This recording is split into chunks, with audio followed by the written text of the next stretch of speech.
next term is load factor.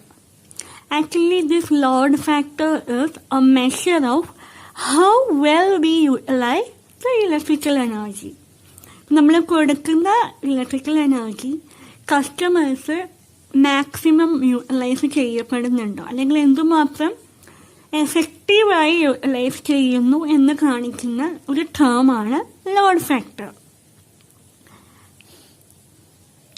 It is the calculation of electrical energy utilization throughout a given time to the maximum energy utilization in that particular time. നമ്മളൊരു പ്രത്യേക സമയം എടുത്തു കഴിഞ്ഞാൽ ആ പ്രത്യേക സമയത്ത് സംഭവിക്കുന്ന എനർജി യൂട്ടിലൈസേഷൻ ഡിവൈഡഡ് ബൈ അവിടെ ഉണ്ടാവുന്ന മാക്സിമം എനർജി യൂട്ടിലൈസേഷൻ. അത് നമുക്ക് വേറെ രീതിയിൽ എഴുതാം. Load factor is the average load divided by peak load. ആ ഒരു ഫലത്തുള്ള ശരാശരി ലോഡ് റിക്വയർമെന്റ് ബൈ അവിടെ സംഭവിക്കുന്ന മാക്സിമം ലോഡ് റിക്വയർമെന്റ്. ഇത് സ്വാഭാവികമായും <1 ആയിരിക്കും. നമുക്ക് ഒരു പ്രത്യേക സമയം എന്ന് പറഞ്ഞാൽ പ്രത്യേക സമയം ഒരു ദിവസമാകാം, ഒരു മാസമാകാം, ഒരു വർഷമാകാം, അങ്ങനെ. അപ്പോൾ ഒരു പ്രത്യേക സമയത്തേക്കുള്ള ലോഡ് ഫാക്ടർ എന്ന രീതിയിൽ ഡിഫൈൻ ചെയ്യുമ്പം എങ്ങനെ നമുക്ക് ലോഡ് ഫാക്ടറിന്റെ എക്സ്പ്രഷൻ എഴുതാം?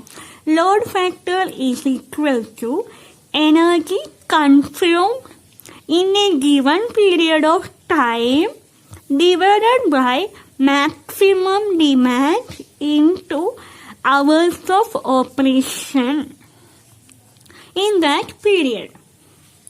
അപ്പോൾ ഡെയിലി ലോഡ് ഫാക്ടർ നമുക്ക് അങ്ങനെയാണെങ്കിൽ എങ്ങനെ എഴുതാം? Total KVH during 24 hours of day divided by peak load into 24 hours. ഇനി ലോ ലോഡ് ഫാക്ടർ, നമ്മുടെ ഈ ലോഡ് ഫാക്ടർ <1 ആണെന്ന് നമ്മൾ പറഞ്ഞു. ഈ <1 സീറോന്റെ ഒക്കെ ജസ്റ്റ് അടുത്ത് വളരെ ലോ ആണെങ്കിൽ that mean average load very peak load. അതായത് ഈ ന്യൂമറേറ്റർ ടേം വളരെ ചെറുതാണെന്നാണ് അതിന്റെ അർത്ഥം. അതായത് ഭൂരിഭാഗം സമയവും അതായത് ശരാശരി ലോഡ് വളരെ കുറവാണ് മാക്സിമം ഡിമാൻഡിനെ അപേക്ഷിച്ച്.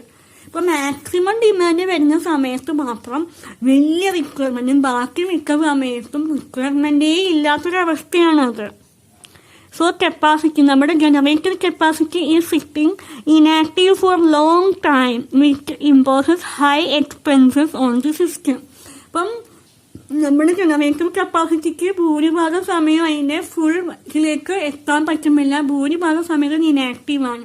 എപ്പോഴും ജനറേറ്റേഴ്സ് ഒക്കെ അതിന്റെ റേറ്റിങ്ങിനോട് ആ ഒരു റേറ്റിങ്ങിനും അതിന്റെ അടുത്ത് നിൽക്കുമ്പോഴാണ് നല്ല എഫിഷ്യൻസി കൊടുക്കുക. അല്ലെങ്കിൽ ഒരുപാട് എനർജി വേസ്റ്റ് ആവും, നമ്മളെ കോസ്റ്റ് ഓഫ് പ്രൊഡക്ഷൻ അധികമായിരിക്കും.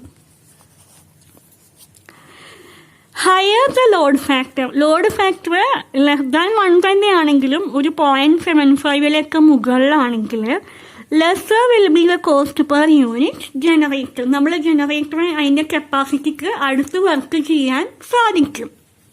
ഓക്കെ, അപ്പം എനർജി വേസ്റ്റേജ് കുറവായിരിക്കും. സോ ദ നെക്സ്റ്റ് ടേം, അപ്പം നമ്മൾ കണക്റ്റഡ് ലോഡ് കണ്ടു, മാക്സിമം ഡിമാൻഡ് കണ്ടു, ഡിമാൻഡ് ഫാക്ടർ കണ്ടു, ലോഡ് ഫാക്ടർ കണ്ടു. Next term is diversity factor.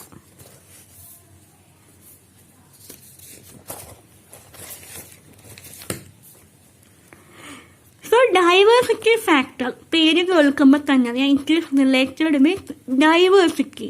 നമ്മുടെ സിസ്റ്റത്തിലെ ലോഡുകൾക്ക് എല്ലാവർക്കും ഒരേ സ്വഭാവമായിരിക്കില്ല. ആ ഒരു ഡൈവേഴ്സിറ്റി കൺസിഡർ ചെയ്യാനുള്ള ഫാക്ടർ ആണ് diversity factor. It is the ratio of the sum of individual maximum demands of various sub division of a system to maximum demand of whole system.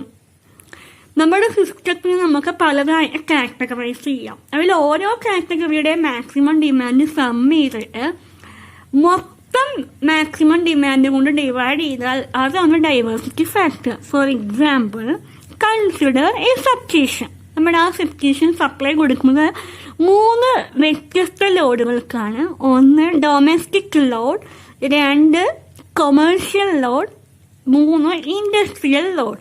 In the case of domestic load, അതായത് നമ്മുടെയൊക്കെ വീടുകൾ, നമ്മൾക്ക് മെയിനായി വരുന്ന load എന്തൊക്കെയാണ്? Lighting load, നമ്മുടെ bulb, tube light etcetera, നമ്മുടെ fan, refrigerator, അങ്ങനെയുള്ള ഇലക്ട്രിക്കൽ അപ്ലയൻസസ്.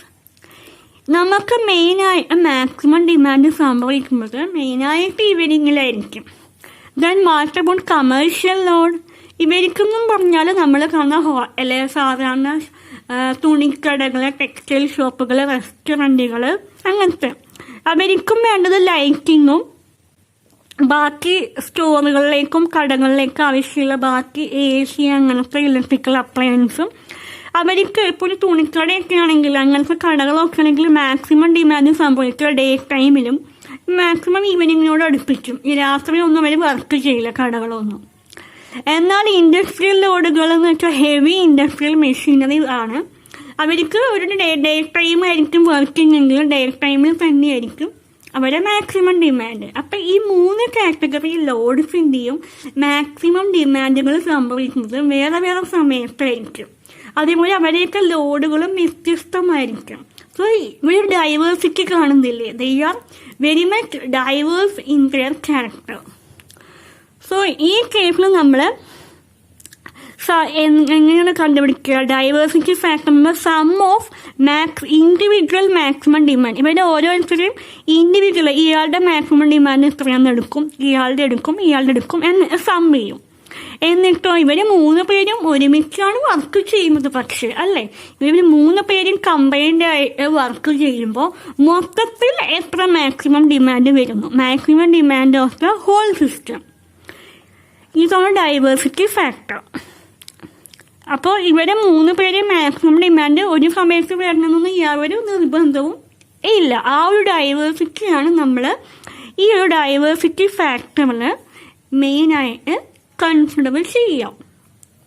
അപ്പോൾ ഇവിടെ ബേസ് ചെയ്തിട്ട് ഞാനൊരു ക്വസ്റ്റ്യൻ ഗൂഗിൾ ക്ലാസ് റൂമിൽ ഇട്ടിട്ടുണ്ട്. നിങ്ങൾക്ക് പറ്റാവുന്ന പോലെ അവനുള്ള ഉത്തരം എഴുതി അപ്ലോഡ് ചെയ്യാം.